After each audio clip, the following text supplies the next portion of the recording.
اسلام آباد اور گرد و نواح والوں کو بھی کچھ احساس ہے کہ معاملات آگے بڑھانے چاہیے. تو لیکن اس سے پہلے میں ایک کل رات کو ٹی وی چینلز پر ٹکرز دیکھ رہا تھا اور ایک خصوصی رپورٹ، انویسٹیگیٹو رپورٹ بھی آئی کہ وزیر اعظم صاحب کو بریف کیا گیا اس ملاقات پر جو بیرسٹر گوہر اور آرمی چیف کے مابین ہوئی، اور انہیں بتایا گیا کیا بات. مجھے یاد ہے کہ جس دن یہ خبر انہوں نے کنفیس کیا تھا بیرسٹر گوہر صاحب نے کہ میری ملاقات ہوئی ہے، ایڈمٹ کیا تھا، اچھا یوں کہہ لیجیے. تو اس دن آپ نے فرمایا کہ اس سے جامی صاحب کہہ رہے تھے کہ یار 10 منٹ کی تھی، 10 10.5 منٹ کی تھی. آپ نے کہا ٹائم پہ فائدہ کوئی نہیں اس کو جاننے کا. میں یہ جاننا چاہ رہا ہوں، ایک پارٹی کہتی ہے صرف 2 منٹ کی ملاقات تھی، ایک پتہ چلا جی 8 10 منٹ کی تھی. اتنی سی ملاقات پہ وزیر اعظم کو بریف کرنے کی ضرورت کیا تھی، اور یہ کہ وزیر اعظم کو بریف کس نے کیا یہ بھی نہیں پتا. ایک تو یہ بات یہ ہے کہ میں اب بھی اسی بات پہ قائم ہوں کہ یہ ملاقات 1 منٹ کی تھی، 1 سیکنڈ کی تھی، آنکھوں سے اشارہ ہوا، ایک دوسرے کو ریکگنائز کیا اور چلے گئے. یہاں سے لے کے اور 10 منٹ تک میں ہر چیز پہ راضی ہوں. میں اصل اہم اس کا کرکس یہ ہے کہ یہ ملاقات ہوئی. اب اگر ٹائم ہی اتنا امپورٹنٹ ہے تو پھر میں عرض کر دیتا ہوں آپ کو، یہ 1 منٹ اور 10 منٹ کی ملاقات نہیں، یہ گھنٹوں پر مبنی ملاقات تھی. گھنٹوں پر؟ جی، 1 گھنٹے سے ڈیفینیٹلی زیادہ تھی. تو انگریزی محاورے میں 1 گھنٹے سے اوپر جو کچھ بھی ہوگا اس کے لیے جمع کا صیغہ استعمال ہوگا. تو یہ جو ملاقات تھی یہ آرز میں تھی. ایک بات. دوسرا ہے کہ اس کے جو لوگ اس میں شریک تھے، ٹھیک ہے جی، وہ سب وہ لوگ تھے جو فیصلہ ساز ہیں. آرمی چیف بھی تھے اور دیگر فیصلہ ساز بھی ان کے ساتھ موجود تھے. پی ٹی آئی کی طرف سے؟ پی ٹی آئی کی طرف سے صرف بیرسٹر گوہر صاحب تھے اور علی امین گنڈا پور صاحب تھے. صحیح.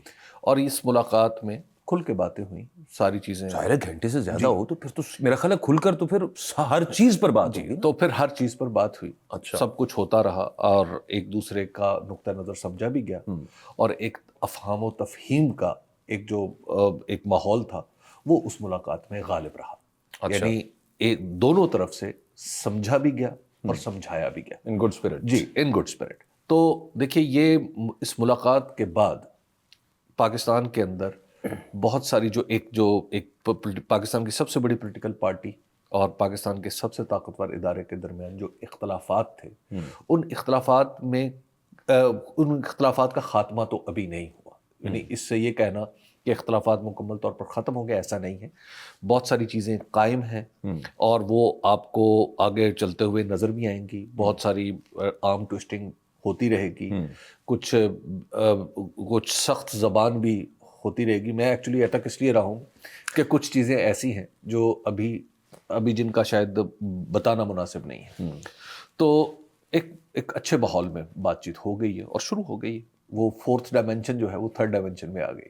4th ڈائمنشن 3rd ڈائمنشن میں آ گئی ہے. یہ میں ویسے ابھی تک گھنٹے سے زیادہ گھنٹوں میں پھنسا ہوں.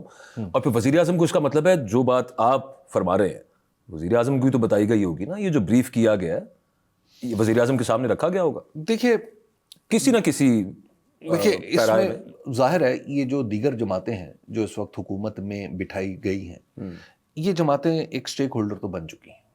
ایسا تو نہیں ہوتا نا کہ آپ کسی کو بٹھا دیں، چاہے وہ فارم 47 ہی اس کے لیے مینج کر لیں، اور پھر وہ ایسا ہو جائے کہ اس سے کوئی بات ہی نہ ہو سکے. تو وہ سٹیک ہولڈر تو ہیں. تو ظاہر ہے ان کے سامنے جو آپشنز رکھی جائیں گی، جو پرائم منسٹر کے سامنے اور اس حکومتی اتحاد کے سامنے، ان میں کئی چیزیں ہیں. اور جہاں پہ آپ یوں سمجھیے کہ معاملات اٹکے ہوئے ہیں. اب میں اس ملاقات کے حوالے سے بات نہیں کر رہا. اب میں بات کی صورت نہیں، اب میں اگین 4th ڈائمنشن کی بات کر رہا ہوں. رائٹ. ٹھیک ہے. ٹھیک. 4th ڈائمنشن میں جو بات ہو رہی ہے وہ یہ ہے کہ عمران خان صاحب اس سسٹم کو چلنے دیں، اور اس سسٹم کے لیے جو آفرز انہیں کی گئی ہیں کہ یہ سسٹم کتنا عرصہ چلے. کتنی دیر چلنے دیں؟ ایگزیکٹلی، یہ کتنا عرصہ چلے. اچھا. دیکھیے، جو وش لسٹ میں یہ سسٹم کی کنٹینیوٹی ہے وہ اکبر 2.5 سال کی ہے، جس میں سے 1 سال گزر چکا ہے. ٹھیک. 1.5 سال اور. 1.5 سال اور. ٹھیک ہے. یعنی 2025 پورا اور 2026 کے وسط میں جا کے الیکشن کی اناؤنسمنٹ. اور اس کے دوران اچھا اس دوران عمران خان صاحب باہر رہیں, عمران خان صاحب جلسے کریں اور ریلی ویلی نکالیں, لیکن دھرنا نہ دیں. اچھا اس سسٹم کو آگے بڑھنے میں بس رکاوٹ نہ ڈالیں. اچھا جو دوسری اس کے ساتھ اکانومی سے جڑی ہوئی چیزیں ہیں ان کے اوپر جو اس وقت ہو رہا ہے, عمران خان صاحب اس کی تائید کرتے ہیں. اچھا یہ ایک ہو گیا. یہ ہے یہ دو بنیادی چیزیں ہیں.